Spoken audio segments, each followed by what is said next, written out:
उन सब का आपके साथ बड़ा पुराना संबंध है। आज मैं यहाँ पर एनएफएनएस का प्रतिनिधित्व कर रहा हूँ। जैसे परिचय में बताया गया कि मुझे एनएफएनएस का एक अध्यक्ष का दायित्व मिला हुआ है, जिम्मेदारी मिली हुई है, परंतु हम सब एनएफएनएस में एक साथ हैं। आईपीएफटी भी एनएफएनएस में कई साल से हैं और आज मैं श्री एनसी देवबर्मा साहब को याद करना चाहता हूँ। उनको मैं श्रद्धांजलि और उनको मैं नमन करना चाहता हूँ। उनके नेतृत्व में आईपीएफटी ने जिस प्रकार से इस आंदोलन को एनएफएनएस में जिस प्रकार से त्रिपुरा लैंड के आंदोलन का एक ब्रिज हम सब के साथ जोड़ा, इंडिया में अलग में ही नहीं परंतु इंडिया के मेन स्ट्रीम में कार्य बहुत ही सराहनीय है। उसके लिए हम उनको बहुत याद करते हैं। मैं जानता हूं कि हम सब विभिन्न जगहों से, चाहे यहाँ पर हैं हमारे साथी मेघालय से हैं, मेघालय में भी 2 जगहों से हैं, और हमारे साथी आसाम के विभिन्न क्षेत्रों से हैं। मैं स्वयं भी दिल्ली में रहते हुए भी गोरखालैंड क्षेत्र के प्रतिनिधित्व करता हूं। हम सब विभिन्न जगहों से होते हुए भी हम सब का डिमांड का नेचर एक ही है। हम सब ये चाहते हैं कि इस महान गणतांत्रिक देश में, ये जो हमारा इतना दुनिया का सबसे बड़ा गणतांत्रिक देश है, इसमें हमारा भी सेल्फ रिप्रेजेंटेशन हो, ये हम चाहते हैं। और गणतंत्र का सबसे बेसिक कैरेक्टर, सबसे बेसिक चरित्र ये है कि गणतंत्र में, डेमोक्रेसी में लोगों को सेल्फ एक्सप्रेशन और सेल्फ रिप्रेजेंटेशन का अधिकार मिलना चाहिए। आज हम जितने लोग हैं, चाहे हम गारोलैंड के साथी हैं, चाहे खासी साथी हैं, चाहे हमारे डिमा हासाओ के हैं, चाहे त्रिपुरा के हैं, हम सब जानते हैं कि हम जिस जगह में हैं वहाँ के गवर्नेंस में, वहाँ के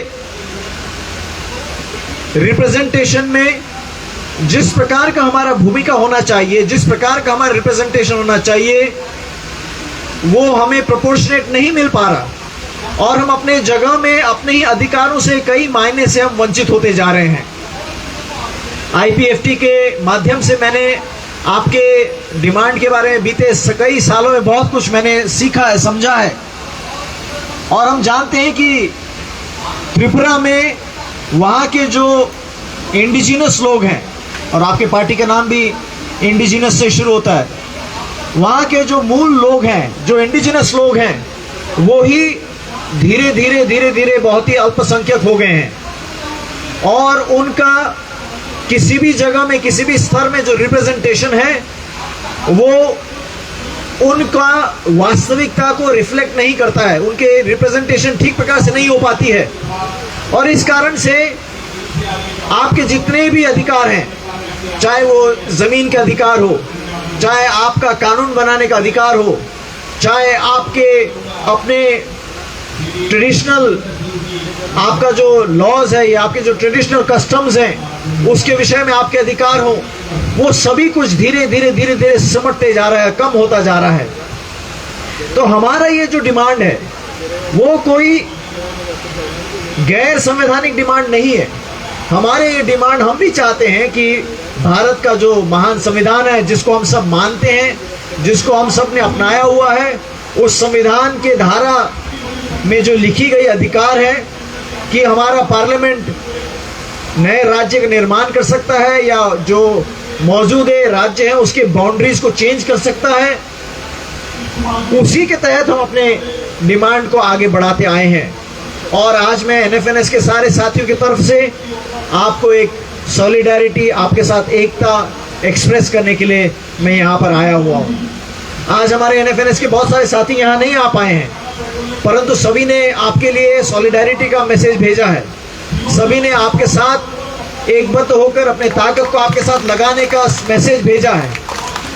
और आज मैं एनएफएनएस की तरफ से आपको ये एश्योर करना चाहता हूँ कि हम सब आपके साथ हैं और आपकी लड़ाई में हम सब एक हैं। आपकी लड़ाई हमारी अपनी लड़ाई है, आपका डिमांड हमारा अपना डिमांड है, और आपका जो इंडिजिनस लोग का वहाँ पर जो कॉन्स्टिट्यूशनल अधिकार के विषय में जो आपका संग्राम है, उस संग्राम में हम सब आपके साथ हैं। इस बात का मैं आपको आश्वासन दिलाने आया हूँ।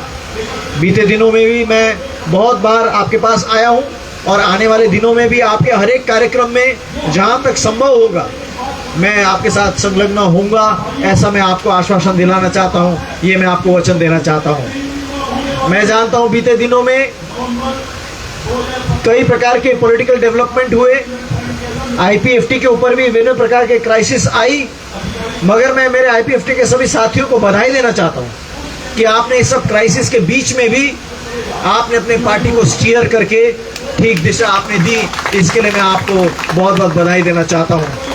और मैं पूरा विश्वास करता हूं कि आईपीएफटी जो आज सरकार का पार्ट है, आज जो त्रिपुरा सरकार आप लोग चला रहे हैं, मैं जानता हूं कि आपका मकसद सरकार में पहुंचने का नहीं है। आप लोग सरकार में हैं मगर आपका मकसद सरकार में रहने का नहीं है, वो आपका प्राइमरी आपका मकसद नहीं है। आपका प्राइमरी मकसद लोगों के संग्राम को आगे बढ़ाने का आपका ये मकसद है। मुझे बड़ा अच्छा लग रहा है कि आज हमारे शुक्ला भाई मंत्री बनने के बाद भी आज मंत्री के कुर्सी में नहीं बैठे, मगर यहाँ जंतर मंतर में यहाँ पर बैठे हुए हैं। सरकार के भाग होते हुए भी आज यहाँ पर आकर वो पार्टिसिपेट कर रहे हैं। ये प्रूव करता है कि आप लोग का मकसद सरकार में बैठने का नहीं है, आप लोग का मकसद अपने कार्यक्रम को आगे बढ़ाने का है।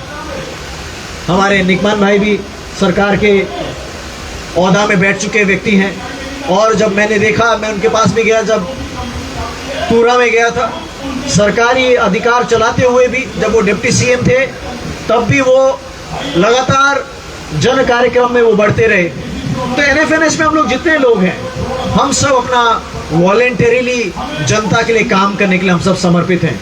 हम किसी कुर्सी के लिए नहीं, किसी सरकार चलाने के लिए नहीं। वो सरकार चलाने का तो इनका दायित्व इनको मिला है, मगर इनका मिशन सरकार चलाना नहीं है। इनका मिशन अपना त्रिपुरा लैंड को पाने का इनका मिशन है। और मैं आपसे पूरा विश्वास दिलाना चाहता हूँ, आप सबके साथ मैं पूरा विश्वास आपके साथ बराबर रखता हूँ कि इस डिमांड को हम निश्चय ही बहुत जल्दी हासिल कर पाएंगे और हम निश्चय ही अपने गंतव्य में पहुँच पाएंगे।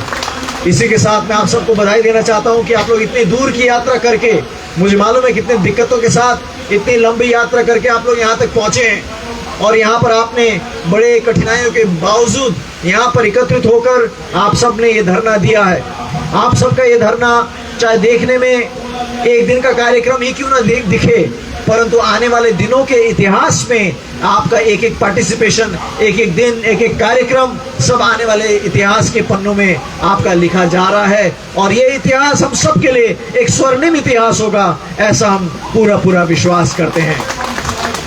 आप सबको फिर से मैं बधाई देना चाहता हूं, और आपके साथ सबके साथ अपना सॉलिडेरिटी एक्सप्रेस करते हुए मैं अपने बातों को यहीं विराम देना चाहता हूं। आप सब और हम सब का लक्ष्य प्राप्त हो, जल्दी प्राप्त हो, भारत मजबूत हो। जब तक हम एक एक लोग मजबूत नहीं होंगे तब तक समग्र में भारत मजबूत नहीं हो पाएगा। ऐसा नहीं हो सकता कि भारत मजबूत है मगर हम कमजोर हैं। जब हम ताकतवर होंगे तब भारत ताकतवर होगा। हमारा नारा भी यही है। हम भी प्रधानमंत्री के नारा वन नेशन में हम विश्वास करते हैं, मगर उसके साथ साथ हम ये भी कहते हैं वन नेशन मेनी स्टेट्स हम कहते हैं।